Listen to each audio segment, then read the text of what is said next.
Sharon would like to thank Fanny Serrano Cosmetics,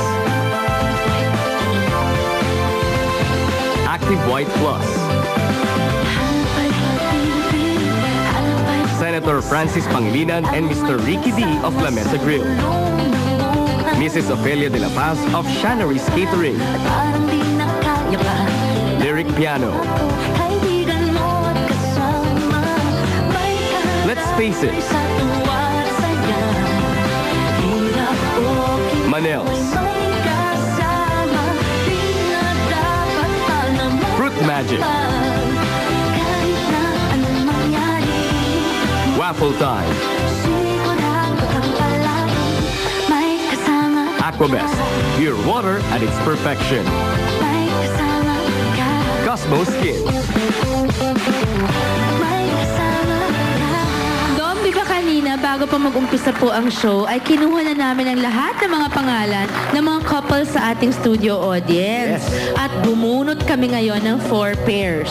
Yes. Right? At eto na, sasabihin na po natin, i-announce natin ang masuswerteng nabunot na sina.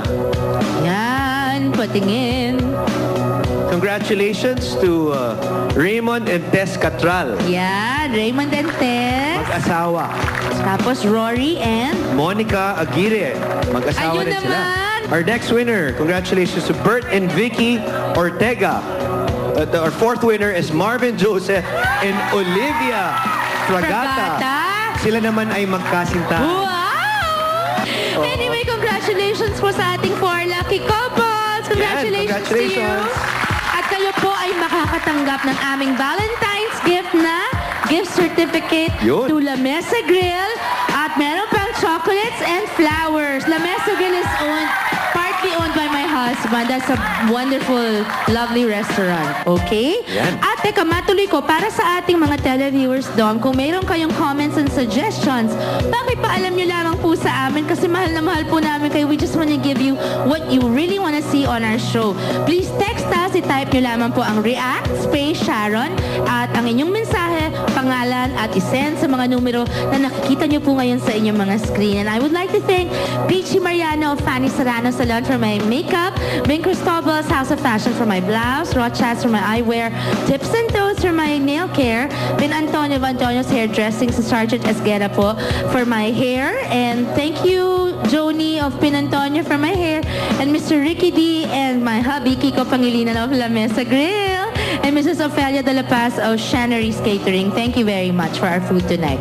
Thank you, Dominic, with all Surely. my heart. Ay, happy Valentine's to everyone. To Happy you Valentine's, Mr. and Mrs. Ocho. Napaka-cute ng Mrs. Hindi po makukumpleto naman ang ating Valentine's night, di ba? Kung wala ang napakagandang love story ng napaka-talented na kompositor, konduktor, singer, professor, host, at direktor pa natin sa kantahan, ang aking kaibigang minamahal si Maestro Ryan Cayabyab o masikat sa tawag na Mr. C. Paano nga kaya siya nakakagawa ng mga gandang awitin? Ano kaya ang great stories behind these great love songs? Yes, naku, get ready po to fall in love all over again sa love story ni na Mr. at Mrs. C. Panoorin po natin. Sa mga songs na quite significant because of the reason why I did it, masasabi ko dalawang kanta yan. Una yung Tunay na Ligaya, pangalawa yung Araw-Gabi. The reason why very important sa akin yung dalawang kantang yan at two of my favorites ay dahil nilikha ko to para kay Emmy. Siya yung magiging asawa ko later on. Si Emmy kasi, birthday niya noong 1985. Last birthday niya na single siya. Kasi noong 85, kinasal kami noong December.